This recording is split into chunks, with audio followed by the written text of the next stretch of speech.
Hello, everyone. Welcome back to my rock music theme podcast, Let's Get Rock, with your host, Victor. Today, we have a very special guest, namely Doug Hodges, an American bassist with a strong passion for classic rock music and music in general. Thank you so much for your time and availability to be part of my independent rock music theme podcast, dear Doug. First of all, how are you today, if I may ask, please? Very good. Thank you so much for asking. Good. The first question of the interview will be. Can you please introduce yourself personally as a musician and tell us a little bit about your experience in general in terms of music as part of your musical career and a little bit beyond if you want? Sure. I'd be happy to. My family moved us from upstate New York to California in 1971, and I wasn't a musician at that time. But when I moved to California, the first kids we met in the neighborhood had a little band, and my older brother was a player. So I started going to watch them rehearse, and I really liked the bass. I gravitated toward the bass. So for my 16th birthday, received a bass as a birthday present. And 3 months later, I really took to it. 3 months later, I was in a band. It was an oldies band for high school. And that's kind of how I got my start. Was met up with Adam Holzman. Ended up getting into progressive rock. Had a neighbor who introduced me to Mahavishnu and Billy Cobham's Spectrum Really as cool. I was starting out. And God bless my neighbor Rick Sokol, because if he hadn't introduced me to the jazz rock, if you want to call it, way back when, who knows? I probably wouldn't have had an interest toward that type of music. But thankfully, he introduced me. He had me listening to Billy Cobham's Spectrum when it first came out. He had me listening to John Mahavishnu Orchestra, Birds of Fire. So that's what really piqued my interest to go toward that kind of a music thrust of operations, you might say. Mm-hmm. Fascinating. That's actually very, very interesting. You can also call it jazz fusion. It's essentially the same. Although the term jazz fusion is a little bit broader, if I may, than just jazz and rock combined. It's a very complex melting pot of other musical influences stemming from other genres and so on and so forth. But of course, we're not going to delve too much into that because that is an entirely different complex genre. We could talk for days on end, right? We could talk for hours. Exactly. About what's what. Yeah, I agree. Right. So then let's move on to the second question. How are your career beginnings in the music industry? How did you actually start off, basically? Well, when I was 16, 17 years old, I had the pleasure of being introduced to Adam Holzman, and we were Yes fanatics back then, 16, 17. This is so cool. Back in the early 70s. The heyday of progressive rock, right? Yeah. Pardon me? The heyday of progressive rock, basically. Yes. Well, yes, the heyday of whatever you want to call it. Yes, Yes, Genesis, Rush types of bands. A little bit later on. I became fascinated. I became a huge Yes fan. So with Adam Holzman, we just started a band called Five Part Invention, and we were a Yes cover band. We played Close to the Edge. We played Perpetual Change, and it was just so fun to be a huge fan of that music. And Adam was just an amazing keyboard player. Adam Holzman, he was just great. And so and then it just went on from there.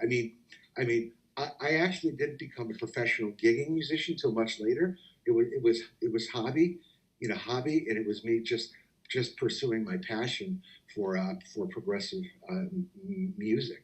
So and then as Adam, you probably know the connection between Adam Holzman and Jack Holzman, his father, who started Elektra Records, and yes. that whole progression toward that. The Doors were most notably associated with Elektra Records, if I'm not mistaken, right?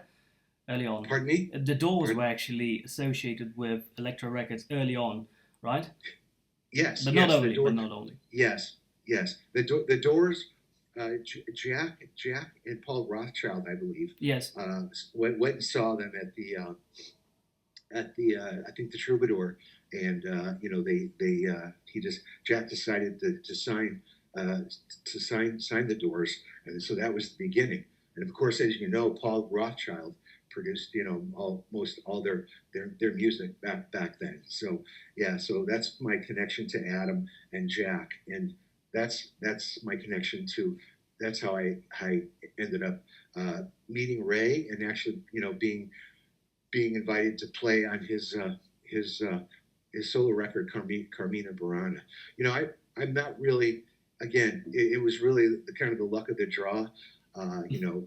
Adam, Adam grew up watching the Doors. Adam grew up as a tyke, a small kid, going to watch them in the studio record and so on and so forth. So that was really how we now when I after we did the cover band Yes thing.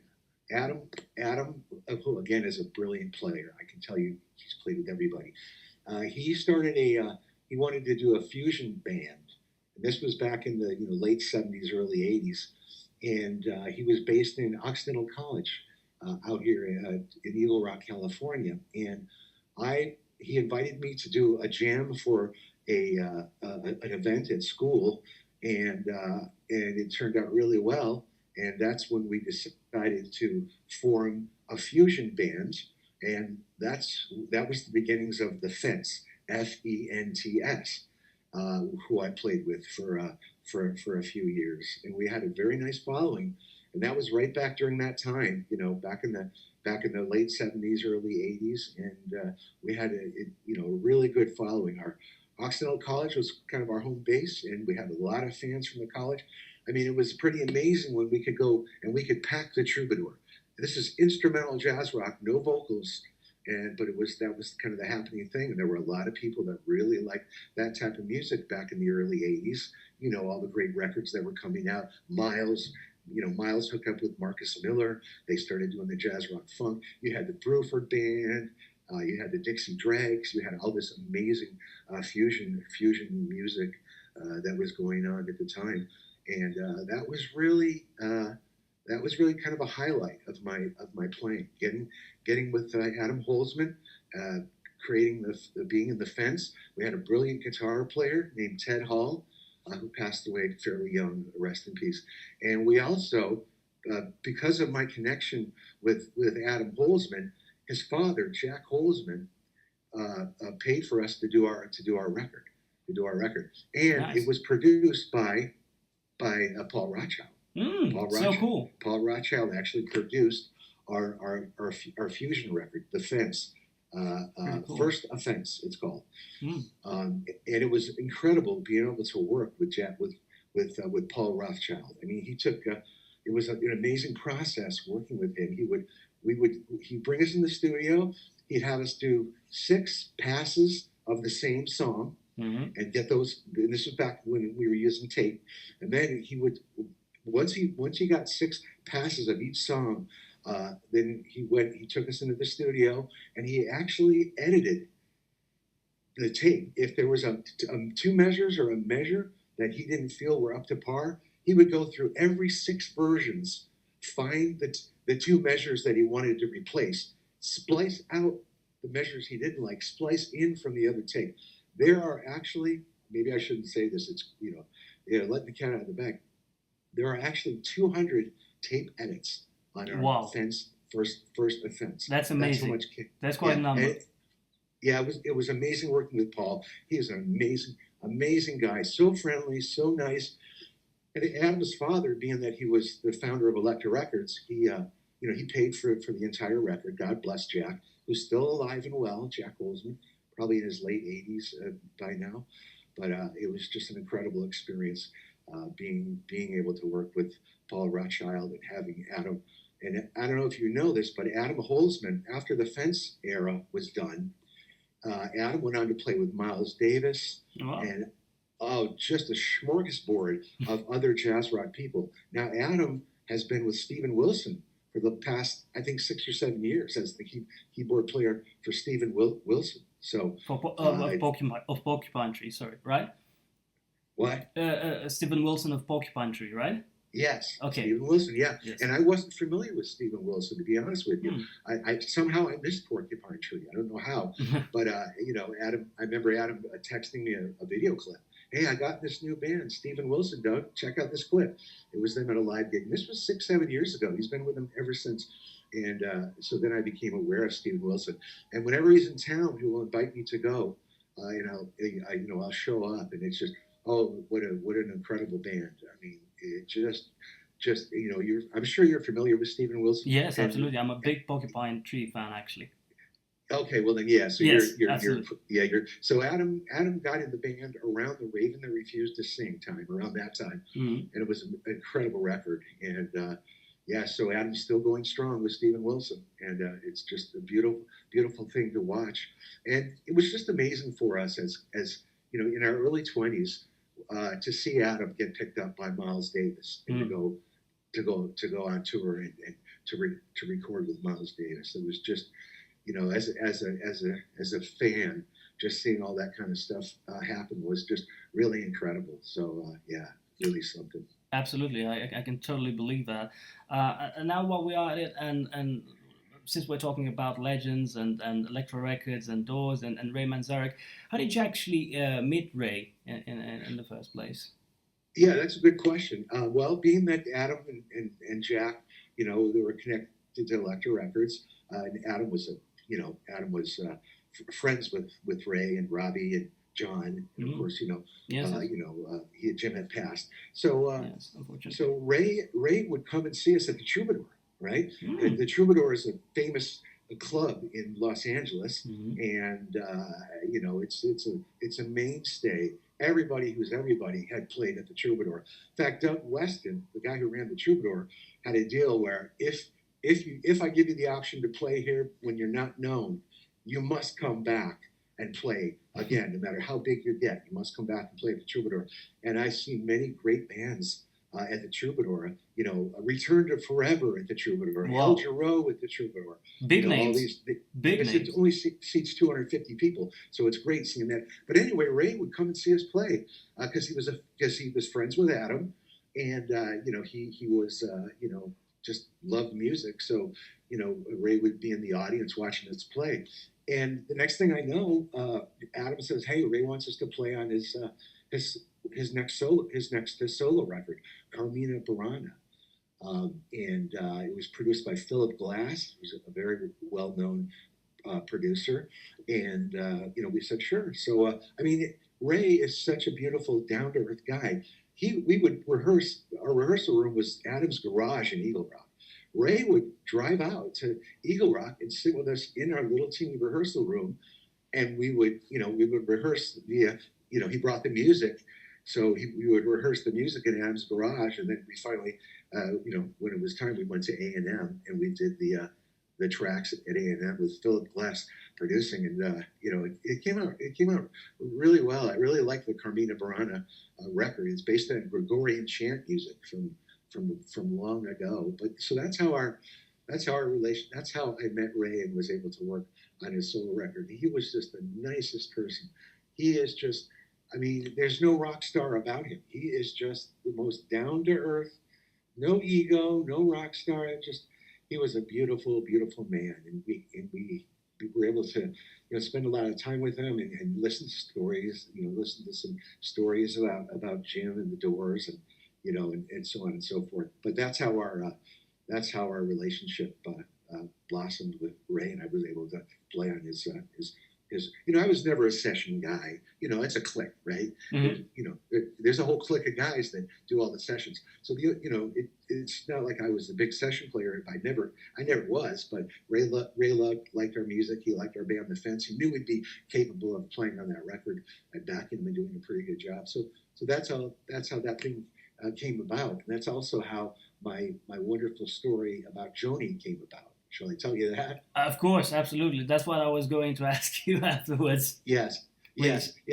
yes. Well, we were at A&M Records working on the tracks, and then this gentleman comes in, and he was talking to the engineer, and he was talking to the producer, Philip Glass, and then he came over and said hello. His name was Henry Louis, and I heard him say, "I'm just down the hall with Joni," and my ears perked up, and I went, "Oh my gosh, Joni! I'm a huge Joni fan." And we get to talking, just niceties. How you doing? And he goes, "Hey, I'm down the hall with Joni. If you want to pop in, you go right ahead." And I thought, did I just hear that correctly? Did he just invite me? So I was the only one in the band. I'm not sure why I was the only one, but we had a break in the action.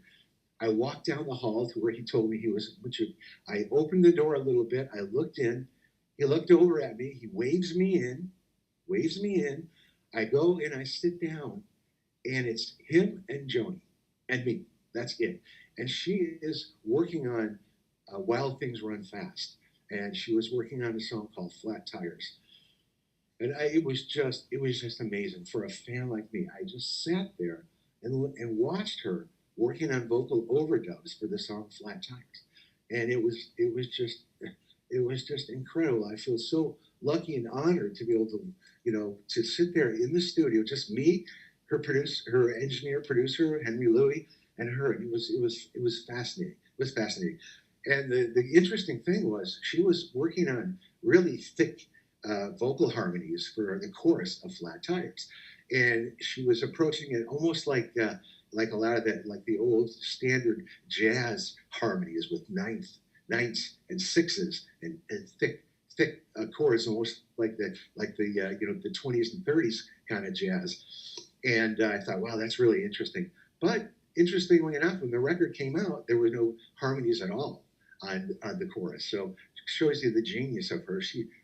I'm going to try this and layer these complex vocal harmonies. When the record came out, either her producer or her just decided, no, I like the chorus without the harmonies. I'm just going to leave it with just my one voice. And her husband Larry Klein was producing at that time.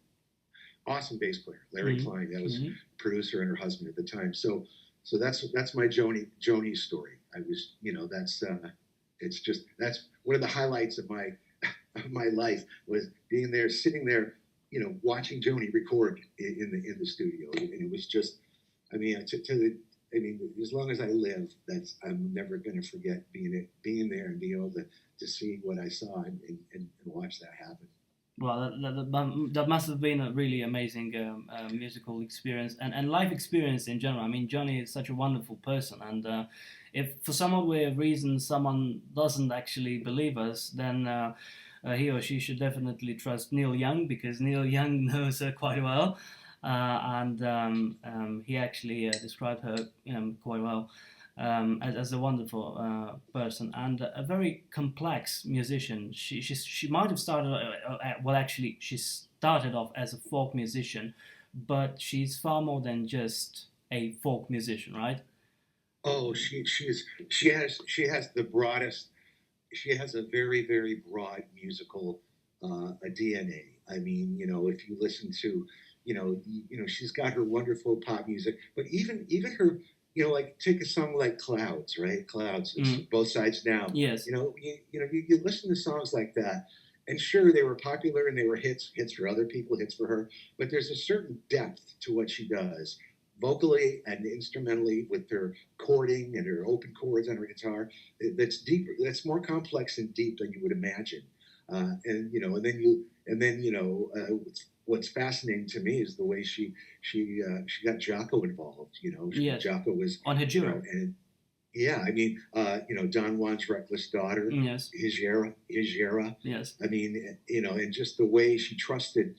She loved jazz. She was very deep theory knowledge. She loved jazz. She knew Jaco would be and it's brilliant stuff. When I listen to stuff like Hejira and Don Juan's Reckless Daughter, it's just maybe commercially they weren't as successful, obviously, as some of her stuff, but she didn't care. She was all about all about the musicality. She's Yes, probably one of the smartest, most genius singer songwriters. You know, she's way more than a folk pop star. She is absolutely. a true musician in every sense of the word. That's exactly what I try to actually highlight a little bit earlier on. And now, since we talked a little bit about Jacko, what are your thoughts on Jacko in general? I mean, he was a legendary musician. He was an Oh, innovator. He was absolutely larger than life, right? larger. I'm not Yeah, mistaken at all. yeah. No, I don't think anybody who was a true musician can forget when they first heard that Jocko record. We were in Adam's basement. We played in Hollywood Hills. We rehearsed in Adam's basement during the time when we were doing the Yes covers, and writing our own little instrumental, progressive rock stuff. And never forget when Jocko came downstairs and said, "Look, here's a new record. You got to hear this stuff." And he put it on, and it was just like, wow, this guy's. I've never heard a bass player play Donna Lee. Mm, That was something new. And then his pocket and his groove were so incredible. And I thought, wow, this guy's special. He's really going to make a name for himself. And then, you know, the fact that he ended up in Weather Report. You've heard the story. He shows yes, up at a gig. yes. He shows up at a gig and he tells Zawinul. Zawinul, Yeah. I'm Francis John Pastores III, and I'm the best bass player in the world. And Yes. what is someone like Zawinul gonna think? Oh boy, you're sure full of yourself.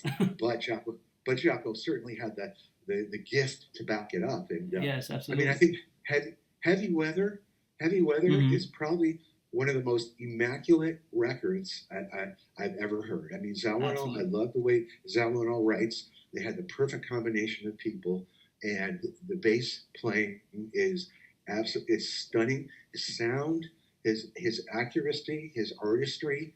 You could tell. Gosh, I can't tell you how impressed I was with Jocko as a player, and and just his musicality, and with his mental issues.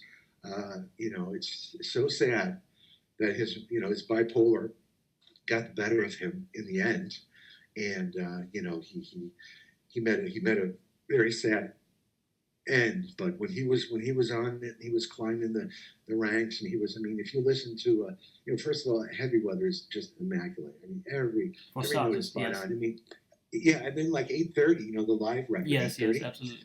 Another great Oh, one. it's incredible. Yeah, it's incredible. 8:30. It's just again, it's immaculate. They're playing. It's just so in the pocket. Everyone is playing together so greatly, and yeah, he's he is he is a one of a kind bass player. He changed the face of electric bass. He completely changed it, and there'll never be another Jocko. There's a lot of imitators, but Yes. there'll never be another.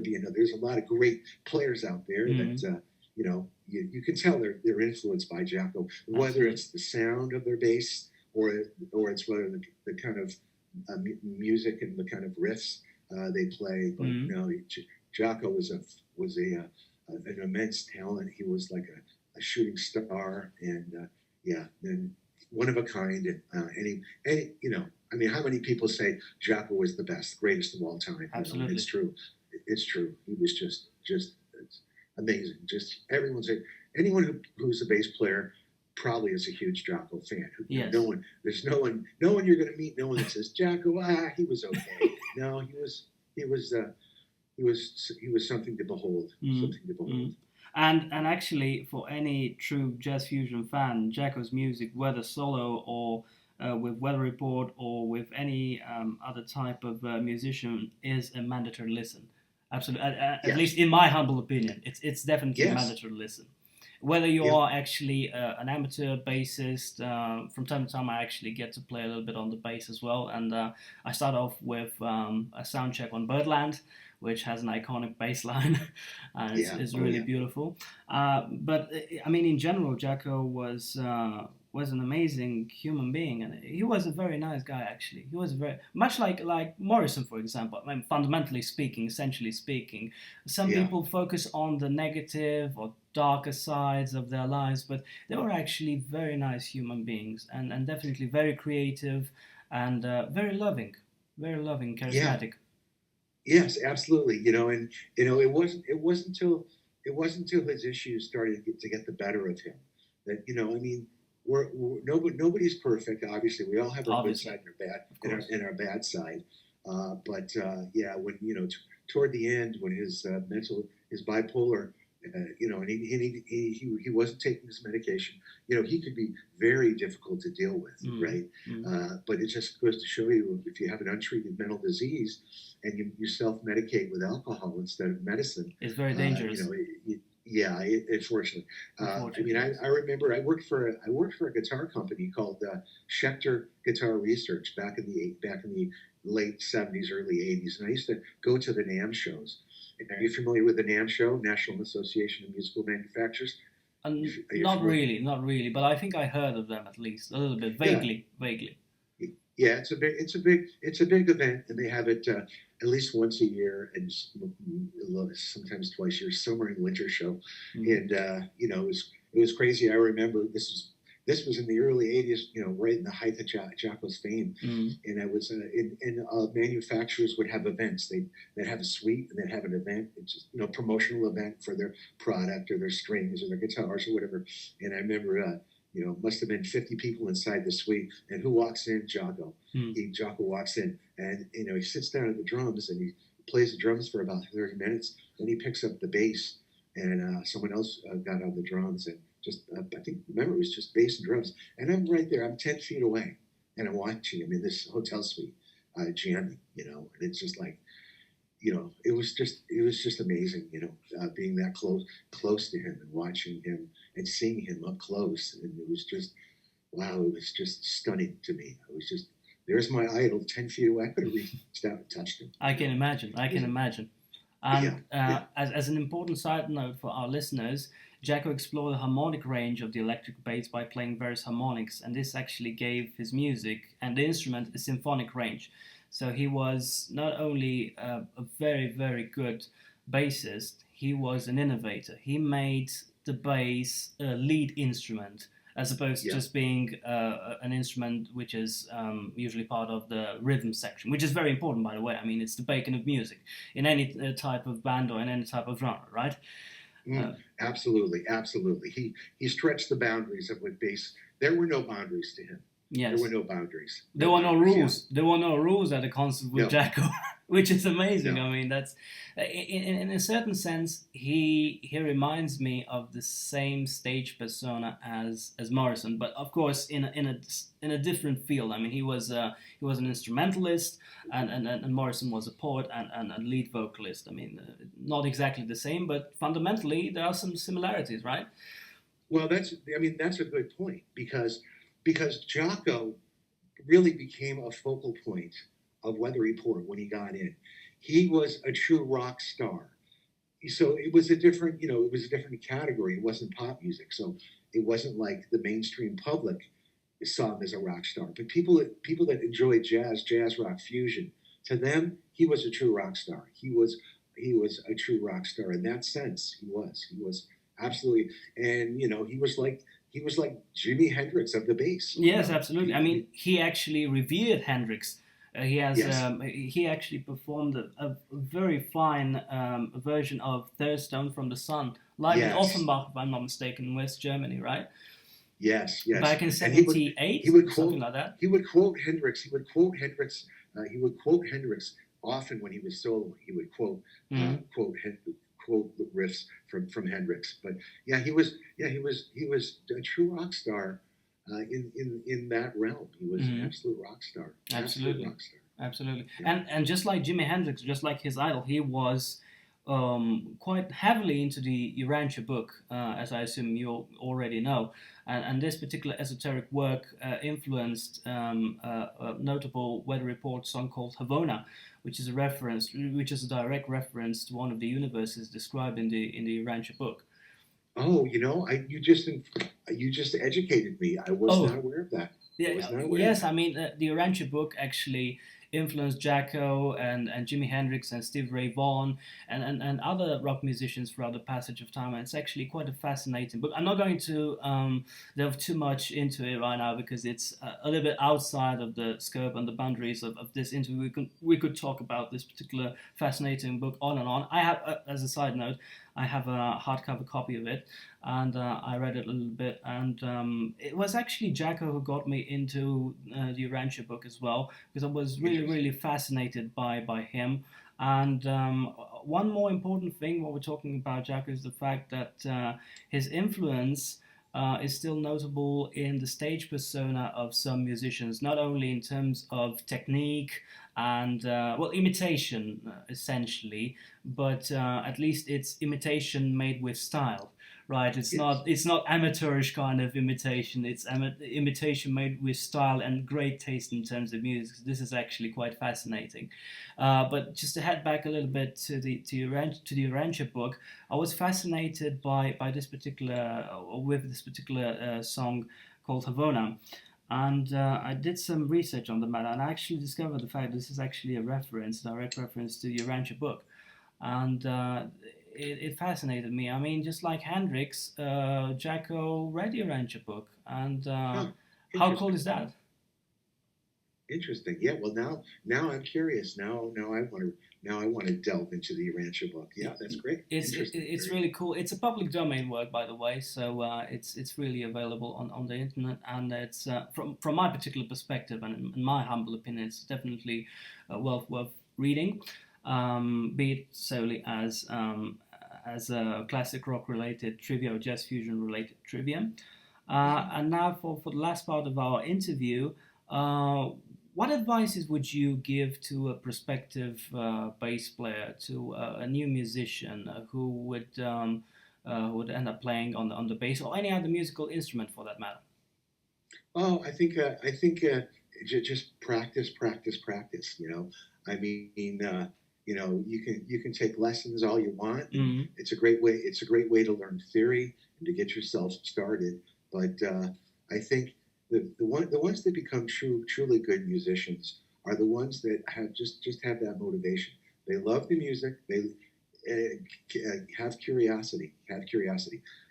Learn wild riffs. Learn start with the simple stuff and then just slowly work it more complicated.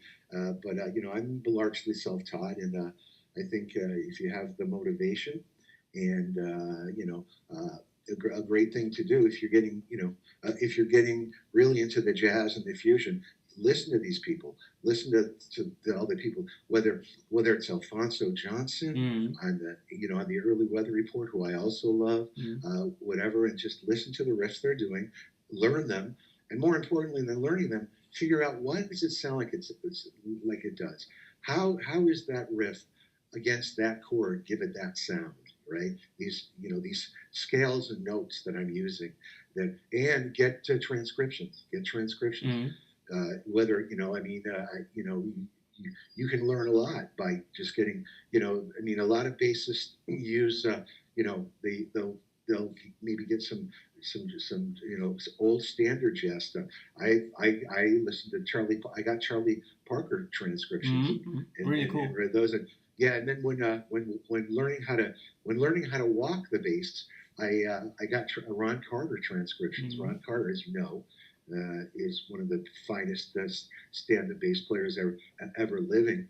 And there was a guy named Jamie Abersold, and he has a series of play-along records, and it's drums in the middle, keyboards on the left, bass on the right, and you get the songs, and you get Ron Carter's transcribed bass lines in a little booklet. So what you do is you learn the transcribed bass line, and once you have it down, you play it back, and you put the balance all the way to the left. So all you're hearing is keyboards and bass, and then you're playing along. Then you're the bass player, right? So I think curiosity and practicing is, if you're truly motivated, then you're gonna be able to become a good musician. Right, absolutely. And the thing is, it's also going to take a little bit of sacrifice so as to be realistic, because some musicians might end up playing until their fingers bleed. And I know very well how this feels like, because actually one of my childhood dreams was, when I will grow up, I would like Hmm. to sound like Page. Just a little bit, even Yeah, if it's just a little bit. I mean, just two notes or two chords, or just the yeah, simplest chord progression ever. I want to yeah, emulate his sound. I wanted to yeah, emulate his. I wanted to emulate his sound, and so I did actually. So I did eventually, and this actually took me a while, but I'm proud to say that I got to actually understand some of his licks and some of his chord progressions, and some of the notes he played, and a couple of tricks. I even played a little bit of bowed guitar with a violin bow, an Artina violin bow. So I tried to impersonate him a little bit, and this was yeah. actually Well, quite yeah. a You know fun what they? period of my Yeah, life. yeah. Well, it's the copying somebody is the sincerest form of flattery, of course. Yeah, narration, But absolutely. yeah, when there's certain when it comes to Jimmy Page, I see a lot of banter back and forth about Mm, greatest this, greatest that. yeah. Oh, and then people say, oh no, he can't hold the candle to Joe Satriani. Well, okay, you're talking about just the technicality of it. Mm, You have to when you to appreciate someone like Jimmy Page, you have to understand it's all the different aspects. It's his genius as a producer. It's his genius as a writer. It's his genius at layering the parts. I mean, if you listen to 10 Years After, yes. 10 Years I Gone, love that it's song. a it's like what he did. It's his orchestrations. It's his skill as a writer, producer, orchestrator. So it's not just you don't just compare, well, how fast and how tight. I mean, it's a lot more than that. Jimmy was a genius Mm, at what he did, because he hit all the points. He was a great innovator. He knew mm, what he wanted when he put Led Zeppelin together. He accomplished that. His production techniques, his engineering techniques that he learned. So you have to look at the whole picture. That's why I consider Jimmy. I don't care how great some of these technical guys are now. If you look at the time and what he did, he's going to remain for me one of the greatest of all time. Just for his, I mean, just the way he used first position on his guitar, and he made you know there's guys like Townsend and Page mm, who who they're able to keep a melodic idea going chordally.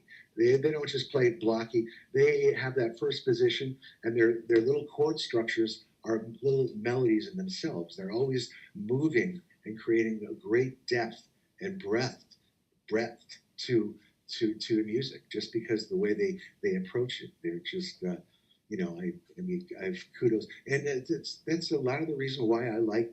I mean, this may be a little off the topic, but that's another reason why I really like Greta Van Fleet. yes, You absolutely. know, So do I. the So do I. guitar, yeah, the guitar player has Mm, the same. He has the same melodic sense, and he has the same approach as far as he doesn't just play one chord on the downbeat and the next chord on the mm, downbeat. He has a lot of chordal stuff going on, passing notes between chords, and gets that wide breadth of sound. And yeah, I mean, I could go on and on about what makes people great, what doesn't. But yeah, Jimmy's just a genius. Of course, and then John Paul Jones. I oh, mean, I absolutely. don't know if you. I imagine you watched Becoming Led Zeppelin. I watched the trailer at least. I didn't have, Yeah, unfortunately, enough time to watch the entire documentary, but I actually plan to do it as soon as possible. yeah, yeah. It gives you a great insight into how the whole thing came together, and Mm, they're one of those synergy bands where the total is greater than the sum of the parts. absolutely. They're all They were a genius. super group, They're all actually.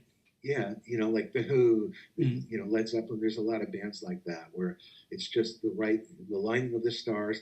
He got all the right people in Bonham and John Paul mm. Jones and Page and Plant, and it's just yeah, it's an incredible insight into a look as an onlooker as far as why that band, how it came together, and why they were so special.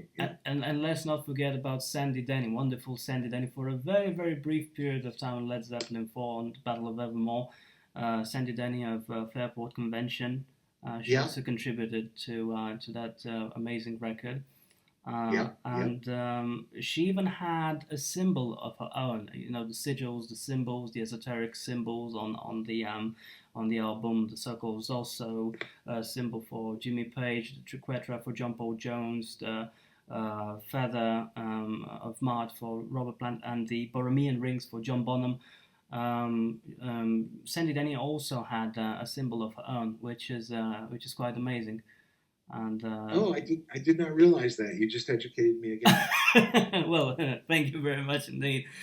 Yes, the respective record has a very fascinating occult symbolism attached to it or associated with it, and I've been fascinated with this for quite a while, and I'm still fascinated with this particular noteworthy aspect. And I did some research on the matter. I dug deep, as Robert Plant would say. I mean, he has a wonderful podcast called Digging Deep, and I got to listen to it a little bit as well, and it's absolutely amazing. I mean, these musicians were amazing. Although now that you mentioned Pete Townsend, he had a little bit of a beef with Led Zeppelin. For some odd way of reason or another, he really didn't like Led Zeppelin. I don't know why, but I think he didn't like Page, maybe.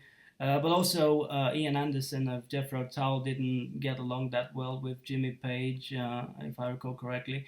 Or was it Robert Plant? I can't recall correctly, but one of the band members from Led Zeppelin, because they were actually recording in a studio, in a shared studio at some point in time, if I recall correctly, from an interview with Ian Anderson that I listened to a long while back ago.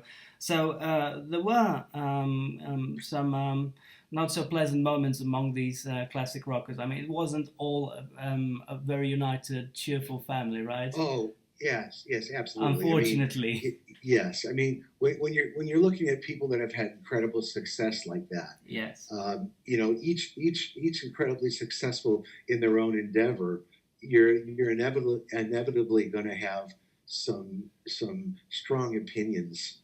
And some of it may be jealousy based. Some of it may be simply a matter of taste. You know? But yeah, but the amazing thing is you're going to learn this when you watch Becoming Led Zeppelin. Was that Jimmy Page and the band and Peter Grant?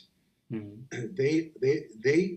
They worked out a deal with Atlantic, and they said, you're not gonna come in the studio, you're not gonna come anywhere near the studio. We're just gonna deliver you our product, right? So, and they accepted that. So they had carte blanche to do everything they wanted to do. It just goes to show you the genius of Jimmy Page. He knew what he wanted to do. He knew how to do it, and he knew that any input from the record company was not going to be successful. So it was basically, you want our band? You're not going to have it. You're not even going to come to the studio. We're just going to deliver you the masters when we're ready. And I thought that was just goes to show you how how determined prepared was, right? Jimmy was. Yeah, it was.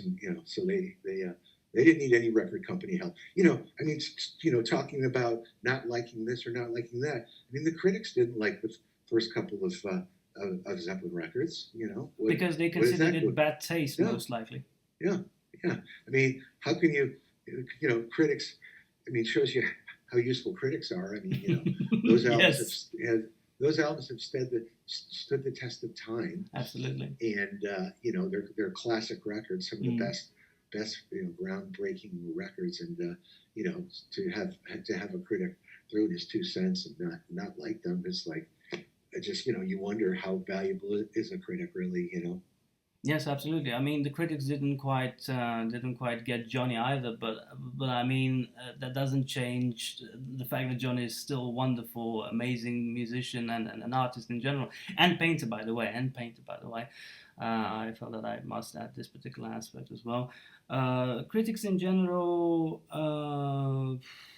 have a hard time figuring his stuff out, I suppose, because it's a delicate business. And Yeah. sometimes they aren't actually fully entitled to be the final arbiter of taste. That's what I honestly think. And it's fortunately, very much fortunately, it's not only my personal opinion. So this is absolutely amazing. If it would have been just my personal opinion, then I would have just said, okay, this wacko doesn't know a poxy damn about music in general. He doesn't know. He's completely clueless. He doesn't know what a note or a chord is, and so on and so forth. But fortunately, it's not only my personal opinion, and I find this absolutely amazing.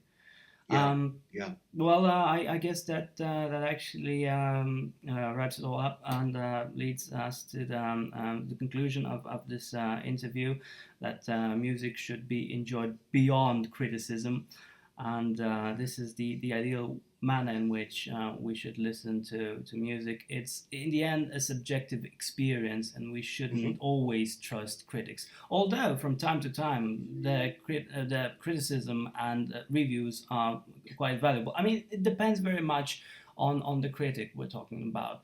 I mean, Robert Christgau is a good one, right? For the most part, but not all of them are like him.